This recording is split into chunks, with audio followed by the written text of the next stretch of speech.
PPP returned to power in the elections that followed. In 2008, Musharraf was forced out of the office of the president and replaced by Asif Ali Zardari, the leader of the PPP and the widower of Benazir Bhutto. To his credit, Zardari handled the difficult transition after Benazir's death with surprising skill, indicating that he was a political operator who knew when and how far to compromise. In 2010, Parliament under the PPP-led coalition government passed the 18th Amendment unanimously. This reversed the long process of transferring power from the Prime Minister to the President in an ostensibly parliamentary form of government that had been in place since the time of General Zia-ul-Haq. The General's name, which had been added to the Constitution through the 8th Amendment, was now finally removed. In a boost for provincial autonomy, the concurrent list of the subjects was abolished.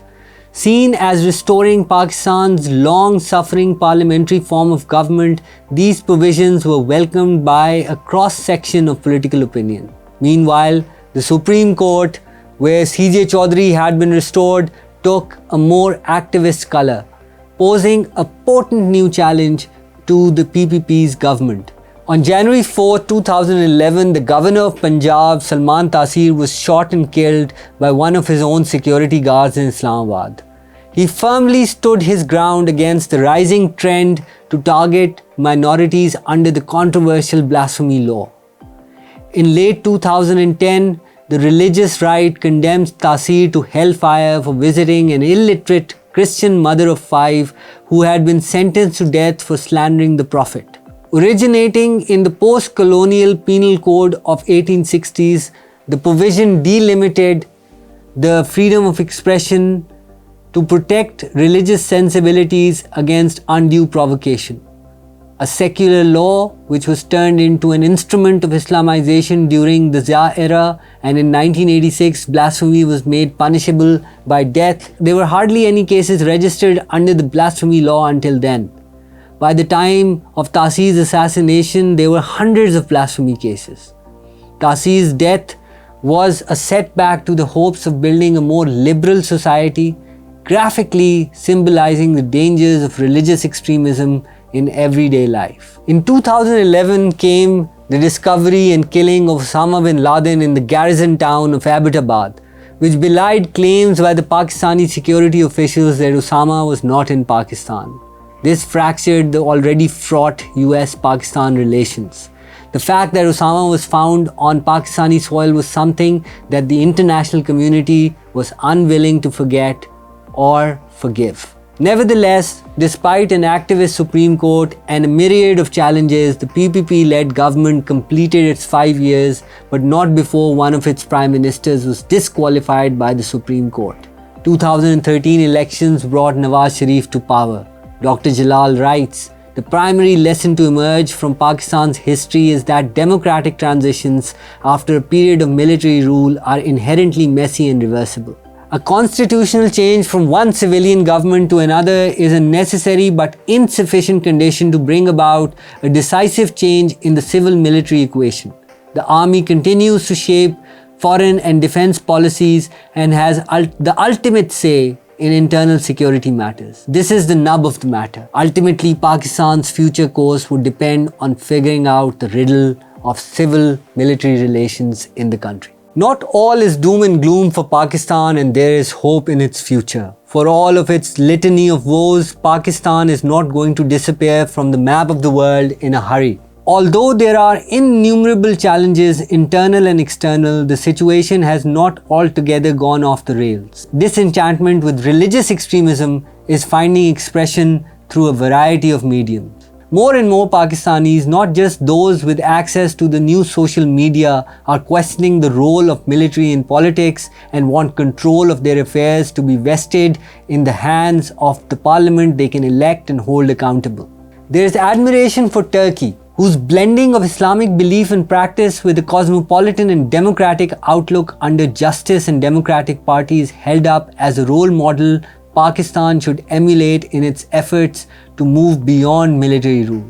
The dazzling array of new directions in the contemporary art, literature and music of Pakistan displays an ongoing tussle between an officially constructed ideology of nationalism and relatively autonomous social and cultural processes in construction of a national culture.